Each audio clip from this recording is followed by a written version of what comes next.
Help me reach 1,000 subscribers. Please, like the video and share your thoughts.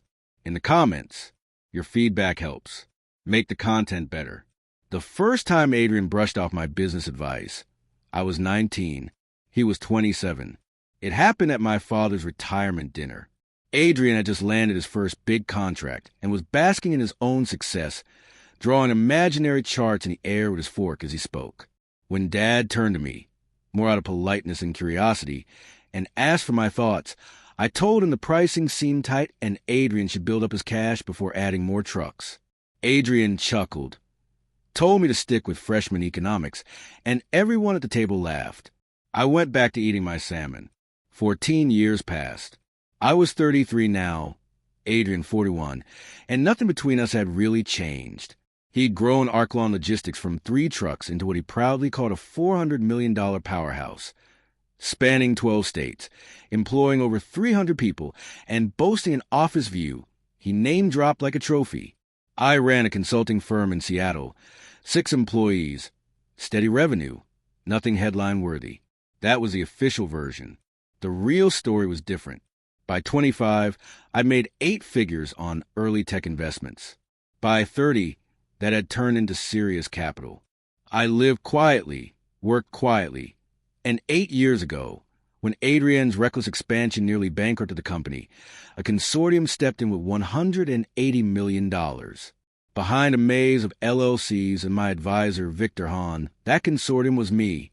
51% ownership, 12% coupon, no board seat, absolute anonymity. Tonight, 18 relatives gathered in Adrian's showpiece home in Bellevue for a major announcement. He stood like a CEO before investors, announcing that acquisition offers were coming in, valuations ranging from $850 million to $1.1 billion.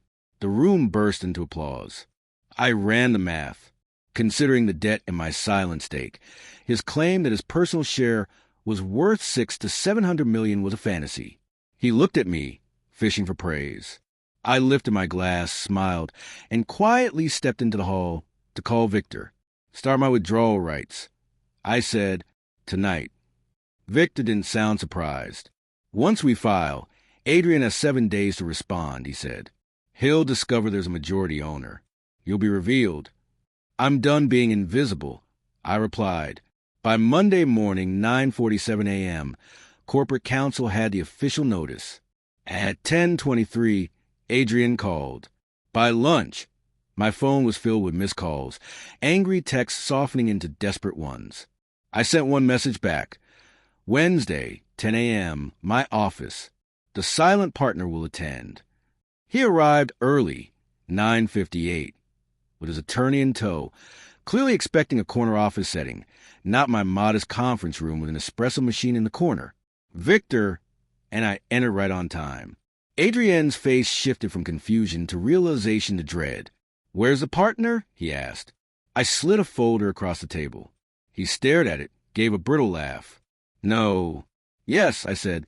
Every LLC traces back to me. 51% ownership. The interest payments you made, they've gone to me. The strategy you followed through Victor, mine. His lawyer flipped through the exhibits, his face tightening as the math left no room for charm. I placed a cap table in front of them. After converting debt, you hold 38%. 11 goes to early employees. My withdrawal clause triggers either a 90-day buyout or sale. You don't have a liquidity for the buyout. Adrian deflated into his chair like a punctured tire. You saved Arclon, he said quietly, and I've been lecturing you all these years. You built the operations, I said. I supplied the capital, set boundaries, and steered the strategy you thought was your own. He rubbed his eyes. What do you want? Transparency. We handle the acquisition together. Payouts according to ownership. Public acknowledgement. I'll withdraw the notice if you cooperate. There was silence, then a small, defeated nod. Fine, he said. We'll do it your way. We spent hours drafting terms and signatures, the tension slowly drying into reluctant acceptance. Then came due diligence and family reckoning. The buyers combed through our records, found the hidden structure smart rather than suspicious, and valued Arclon at $980 million. My 51% stake came to $499.8 million before taxes. Adrienne's 38% was worth $372.4. Employees shared the remaining 11 through their incentive plan. When the news broke, we presented ourselves as partners. Adrienne gave interviews in careful, measured tones, crediting strategic investors and disciplined capital. Mom called. You own 51%? Yes. How? Quiet work. Long patience. She paused. Your father wants to see you. Dad made coffee himself. Then he apologized, the rarest gesture from him. I saw what I wanted to see, he said. So did I replied. For too long. Before the final signing, Adrienne asked for one last private meeting. He stood by my office window, suddenly smaller than the skyline outside.